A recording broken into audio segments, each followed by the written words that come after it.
everybody, how's it going? Pat Gilbert from P-Snap Studios. Just doing another video giving you a little more detail about my looping rig. So the first thing you're going to want to get is some kind of a controller. Now, there's a ton of them out there.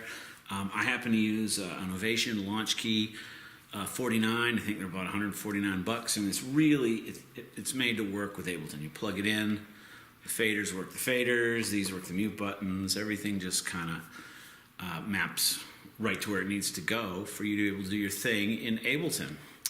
But if you want to kind of have a hands-free way to trigger the start and finish of your clips, you're going to want to get to know this little port right here, which says sustain on it. And once again, any controller will have the sustain input on it, and you're going to want to get yourself a pedal. This is what I use, 12 bucks, Amazon, an M Gear. What we're going to do is I'm going to set it on the floor, and we're going to plug the other end into where it needs to go, which is right there. You can use pretty much any pedal, any generic sustain pedal is really going to work. So the next thing you want to do is plug your controller into, in my case, I plug it into a hub or directly into your keyboard and start up Ableton. Also, once again, remember, I like plugging my controller into my hub or my my laptop before I turn Ableton on. It really just works better. So you've hooked your sustain pedal in, you're connected to your laptop.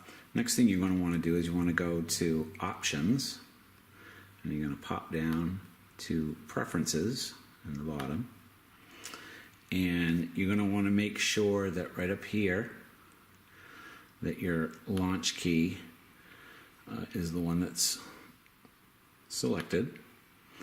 Over here you want to make sure your tracks are all on, and where it says remote, all these remotes are on. So once again, make sure your control surface is your launch key. Click all of these on and click all of your remotes on. So the next thing you're going to want to see is that the Ableton is seeing your foot controller. So as I tap on my foot controller, you can see right up here in the upper right hand corner, you're going to see a little yellow light flashing on and off. Let's map this to the session record button. So what we're going to do is we're going to go over to here where it says Midi, right in there. I'm going to click on, which is in the upper right hand corner, I'm going to click on Midi. Everything's going to turn blue. So any of this stuff that's blue could be mapped to anything, but we want to go right over here to the session control button, this little guy. We're going to step on that. I'm going to step on my sustain pedal, and you just saw it pop up over in here. We're going to go over and we're going to turn off the Midi. So now, if I'm going to map, and I'm just going to throw it right here in track 6, you'll see it when I step on my, track 5, when I step on my sustain pedal. If I were playing, you'd be seeing something happening, and then at the end I hit it, and it's going to turn it off and start the loop once you step on it. So pretty cool. So once you got everything hooked up and you've mapped your sustain pedal so you can trigger your beginning and end of your loops, the great thing about the launch key is you can navigate around Ableton with it. I can go left to right by using the track buttons over here. It'll allow me to move left and right, and then I can go up and down by using the scrub buttons over here. So I always find it easy to think of Ableton as like an Excel spreadsheet. You can see the, right in the middle, we've got this highlighted cell right here.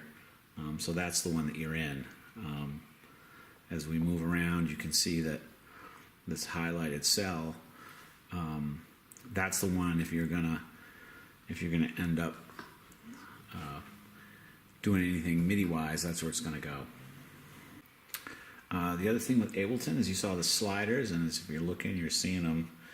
You're seeing that one in track 7 or the one in track 6 move. Once again, I'm I'm just moving these to adjust the volume. This one over here is your master volume.